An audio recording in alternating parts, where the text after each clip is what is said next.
Good evening, everybody. Good evening, Facebook. Hey, I am honored and glad to be able to come to you and talk to you today about leadership and strategically leading and all of those good things and good titles that people give it. Today, I talked about and I posted earlier that I will be talking about leading from your purpose to influence change. I believe that in this time and in this season, there are a lot of things going on, as you know, with the COVID-19, with the racial tensions and the demonstrations across the world. It is a time when leaders really need to step into who they are and their authentic form of leadership so that change can be implemented as well as sustained. And so I wanted to talk about how you lead from your purpose to influence that change, because everybody wants change and we know we need change when we look around and just look at everything that's going on. So how do you influence that change? I believe the best way to influence change as a leader is to lead and to influence people from your purpose. One of the things that you have to do as a leader is make sure that you lead from a place of purpose. You have to lead from a place of vision. As the leader, you are the one who are able to see the vision, but you must cast the vision or share the vision with your team and help them buy into the vision. Then collectively, you guys put forth and take the necessary steps to make that vision become a reality. Now, normally I do success tips and I film the video and then I load them, but I wanted to be live so that people could comment and ask questions during this time, because I believe it's extremely essential. So I'm going to give you one key to leading from your purpose. It is alignment. Okay, the word alignment, when I say the word alignment, I'm talking about everything being in sync and everything being rightly aligned or rightly in order for you to lead. It is impossible. Well, I won't say impossible. It is more challenging to lead when you are out of alignment and when things are out of alignment around you. Because instead of leading, you will spend your time reacting. We've all have been in positions or know of leaders who have been in positions where it seemed like all they did was respond and react. I call that the reaction cycle. They got trapped into reacting, where they're constantly spending their day responding to this thing, responding to that thing, responding to that thing, responding to that thing, constantly running around almost in a circle and not able to really push anything forward or make any progress. So you don't want to get stuck in the reaction cycle, because reaction does not cause change. A reaction cycle, or a cycle of leading from a place of reacting, will only sustain the current place you are in. And depending on how things are going around you, it may even cause you to become irrelevant really quick. So you want to make sure that you're not in a cycle of reacting and that you're proactive. How do you be proactive? Is to have things in alignment and have things in order. So the first thing you need to do to lead from your purpose is to make sure that things are in alignment. I firmly believe that we have many purposes but one destiny. You hear a lot about the why, the purpose. And so when you are leading, you must know your why, you must know your purpose overall for your team and for your life, but you also have to know the purpose for the time that you are in, for the how things are going in our society, in the culture, as well as in your industry. When you are able to assess what's going on during that time, then you can determine what is the purpose of my organization right now. What is my purpose as a leader right now? What is my response to what's going on right now? How am I going to be responsible to the people that I am responsible for leading right now? So, you have to align your purpose. You have to make sure that what you are doing and what you are saying is in alignment with your core values and the values of the organization that you are leading, whether it be a business or a school or whatever the case it is, or a nonprofit entity.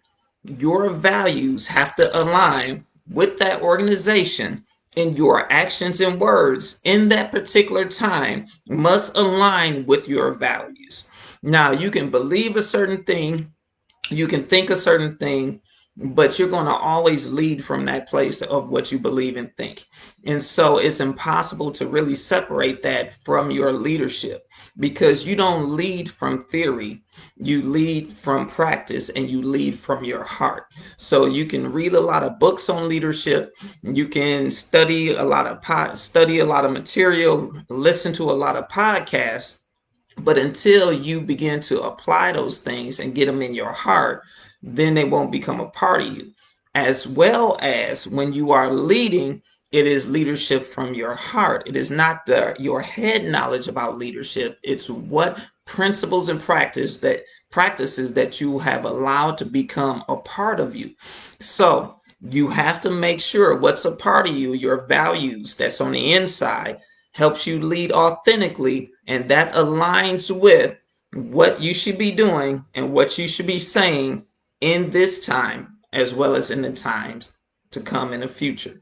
That's how you lead from purpose. Okay, the second thing that you have to align, my second point, is there has to be an alignment of the impact that you desire to make and the people that you are desiring to serve. So what I mean by that is your organization, your business, serving your clients and customers in a way that's making a positive impact on their lives right now? Are you trying to just sell something to get the sale because you want to maintain profitability? Or are you really serving and looking at the needs of the people and considering how they feel and how they may be responding to all the things that are going on right now? And so, one of the things you have to do to influence change is to make sure that you are aligning the impact you desire to make with the needs of the people you are serving. As you align their needs with your impact, then you can lead from that place of purpose, and then you can cause positive change in the community and in the lives of the people that you serve, but through your business. Now, impact is this. You may think, and I want to talk about impact because some people may think, well, my business isn't life changing or life transforming. They may think that. And so let me tell you this. This is how you measure impact. If your business helps people stay positive, if it helps your people, that's your customers, live better, if it helps them feel better in any kind of way, whether it's because they look a certain way, which makes them feel better, if it supplies any type of need that they may have in any way, then it's impactful because it's affecting them. It is not just the physical product or the service that you provide. It is the emotion behind it that caused the impact. When you are doing it from the heart and when you are doing it to serve, then it causes an impact in the lives of those people. And I'll give you an example of that. One example is if you take a food restaurant or a food business. First thing you want to think, is it healthy? Does it taste good? So your impact is you're serving healthy food or you're serving food that tastes good. Frankly, that's how you make your money because people buy it and it tastes good. But your impact is not about the food itself, it's about how your food builds a sense of community, not only between your business and the customers, but between the customers and their families as they share a meal, and what kind of experience is created because of your food, and what kind of comfort is brought through from that experience. So every business, and I use that as an example because no matter what your industry, no matter what your product or your service, you have the potential to make an impact through that product because of the emotion, as I said earlier, and the experience that can be conveyed. And so, again, point number one was you have to align your values with your activity and words during this season. And then the second point, you have to align your impact you desire to make with the needs of the people that you are serving. And then the third point for leading from purpose is it's all about profits. In your business or in your organization, do you have the income coming in that you deserve, for one, to maintain your quality of life and the life of the people that you employ? But two, does that income position you to be a greater service? Can you partner or supply a need because of that income that's coming in? So you have to align financially how you're going to support your purpose in that season to affect change, whether it be donating to another nonprofit that's doing the work that your company can't do, or whether it be donating money to supply a particular need to those who are in need. And so you have to, that's another way you can do it. Now, one of the things about income is I want to throw out real quick is that your income should be related to the value that you bring, the impact you're having, and the transformation that you're helping people to experience. That's all, that's what your income should be a reflection of. It shouldn't just be I'm trying to, sell at the lowest cost possible and get as many sales as possible. It should be I'm helping people, I'm making an impact, I'm bringing transformation. Now, what does all of that mean? Because I said we were going to talk about leading from your purpose to affect change. What does all those points mean? It means this: you cannot change your community unless you, as a leader, are one in a position to have an influence in that community. You must position yourself where people trust you, where people know you, so that when you speak on issues, they will respond to you. And so your purpose to bring change is really identifying the activities and the words and the actions that you should be doing right now. What is your purpose in this season? How do you align it with your values? How you align it with serving the people that need you the most and the transformation that you bring them, and how you align that with the income that will come in that will give you the resources to do what you need to do. Once those three pieces are in alignment and you know what you should be doing, then you can actively and positively begin to affect change, because change does not start from the top down. Change really starts from, for lack of a better term, from the bottom up. Change starts in the community first and then it goes up. You cannot expect a higher level official to create change in your community and in the lives of the people you serve. What affects change is how you treat your people, how you treat the people you serve, and how that impacts your city, and how your city is shifted, which then impacts your state, which then impacts the country.